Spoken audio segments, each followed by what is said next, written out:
आज हम पढ़ेंगे श्री शिव महापुराण के रुद्र संहिता के पार्वती खंड का 19वां भाग। बाकी सारे भाग हमारे चैनल के प्लेलिस्ट में हैं, आप वहां जाकर सुन सकते हैं। तो शुरू करते हैं।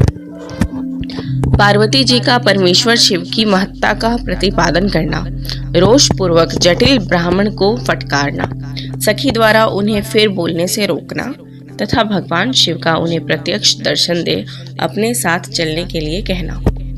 पार्वती बोली, बाबा जी, अब तक तो मैं यह समझ रही थी कि कोई दूसरे ज्ञानी महात्मा आ गए हैं, परंतु अब सब ज्ञात हो गया, आपकी कलई खुल गई। आपसे क्या कहूँ, विशेषतः उस दशा में जब आप अवध्य ब्राह्मण हैं। ब्राह्मण देवता, आपने जो कुछ कहा है वह सब मुझे ज्ञात है, परंतु वह सब झूठा ही है, सत्य कुछ नहीं है। आपने कहा था कि मैं शिव को जानता हूँ। यदि आपकी यह बात ठीक होती तो आप ऐसी युक्ति एवं बुद्धि के विरुद्ध बात नहीं बोलते। यह ठीक है कि कभी कभी महेश्वर अपनी लीला शक्ति से प्रेरित हो तथा कथित अद्भुत वेश धारण कर लिया करते हैं, परंतु वास्तव में वे साक्षात परब्रह्म परमात्मा हैं। उन्होंने स्वेच्छा से ही शरीर धारण किया है। आप ब्रह्मचारी का स्वरूप धारण कर मुझे ठगने के लिए उद्यत हो यहाँ आए हैं और अनुचित एवं असंगत युक्तियों का सहारा ले छल कपट से युक्त बातें बोल रहे हैं। मैं भगवान शंकर के स्वरूप को भली भांति जानती हूँ, इसलिए यथा योग्य विचार करके उनके तत्व का वर्णन करती हूँ। वास्तव में शिव निर्गुण ब्रह्म है, कारणवश सगुण हो गए हैं। जो निर्गुण है, समस्त गुण जिनके स्वरूपभूत हैं, उनकी जाति कैसे हो सकती है? वे भगवान सदाशिव समस्त विद्याओं के आधार हैं। फिर उन पूर्ण परमात्मा को किसी विद्या से क्या काम? पूर्व काल में कल्प के आरंभ में भगवान शंभु ने श्री विष्णु को उक्षावास रूप से संपूर्ण वेद प्रदान किए थे, अतः उनके समान उत्तम प्रभु दूसरा कौन है, जो सबके आदि कारण है।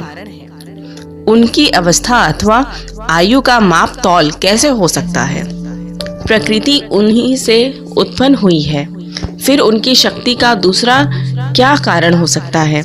जो लोग सदा प्रेम पूर्वक शक्ति के स्वामी भगवान शंकर का भजन करते हैं, उन्हें भगवान शंभु प्रभु शक्ति, उत्साह शक्ति और मंत्र शक्ति, ये तीनों अक्षय शक्तियां प्रदान करते हैं।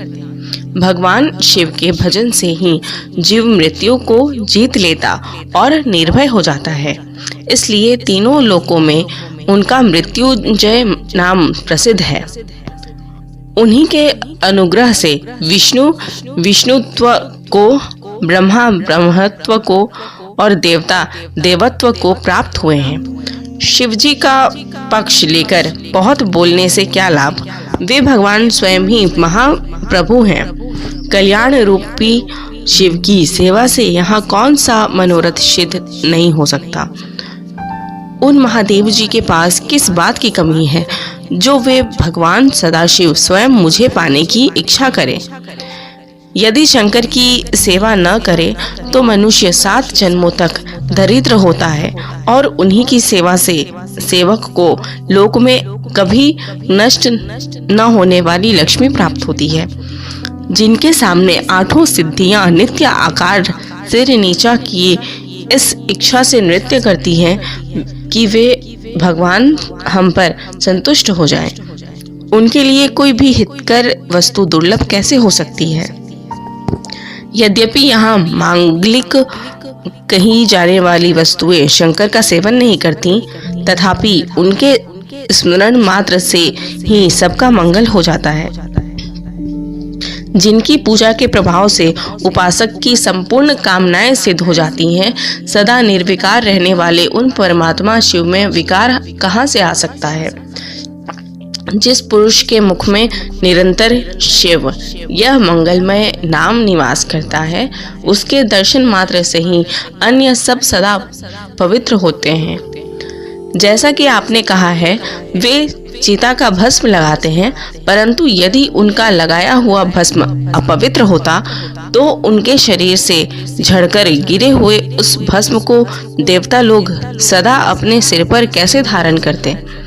अतः शिव के अंगों के स्पर्श से अपवित्र वस्तु भी पवित्र हो जाती है। जो महादेव सगुण होकर तीनों लोकों के कर्ता भरता और हरता होते हैं तथा निर्गुण रूप में शिव कहलाते हैं, वे बुद्धि से के द्वारा पूर्ण रूप से कैसे जाने जा सकते हैं? पर ब्रह्म परमात्मा शिव का जो निर्गुण रूप है, उसे आप जैसे बहिर्मूर्ख लोग कैसे जान सकते हैं? जो दुराचारी और पापी है, वे देवताओं से बहिष्कृत हो जाते हैं। ऐसे लोग निर्गुण शिव के तत्व को नहीं जानते। जो पुरुष तत्व को न जानने के लिए कारण यहाँ शिव की निंदा करता है, उसके जन्म भर का सारा संचित पुण्य भस्म हो जाता है। आपने जो यहाँ अमित तेजस्वी महादेव जी की निंदा की है और मैंने जो आपकी पूजा की है, उससे मुझे पाप की भागिनी होना पड़ा है।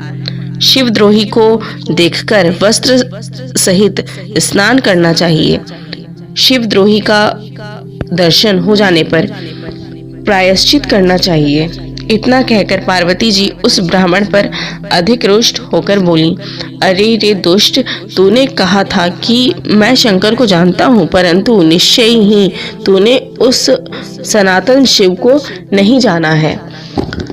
भगवान रुद्र को तू जैसा कहता है वे वैसे ही क्यों न हो, उनके जैसे भी बहुसंख्यक रूप क्यों न हो, सत्पुरुषों के प्रियतम नित्य निर्विकार वे भगवान शिव ही मेरे अभीष्टतम देव हैं। ब्रह्मा और विष्णु भी कभी उन महात्मा हर के समान नहीं हो सकते। फिर दूसरे देवताओं की तो बात ही क्या है, क्योंकि वे सदैव काल के अधीन हैं। इस प्रकार अपनी शुद्ध बुद्धि से तत्वतः विचार कर मैं शिव के लिए वन में आकर बड़ी भारी तपस्या कर रही हूँ। वे भक्त वत्सल सर्वेश्वर शिव ही हम सबके परमेश्वर हैं। दिनों पर अनुग्रह करने वाले उन महादेव को ही प्राप्त करने की मेरी इच्छा है। ब्रह्मा जी कहते हैं, नारद, ऐसा कहकर गिरिराज नंदिनी गिरिजा चुप हो गई और निर्विकार चित्त से भगवान शिव का ध्यान करने लगी।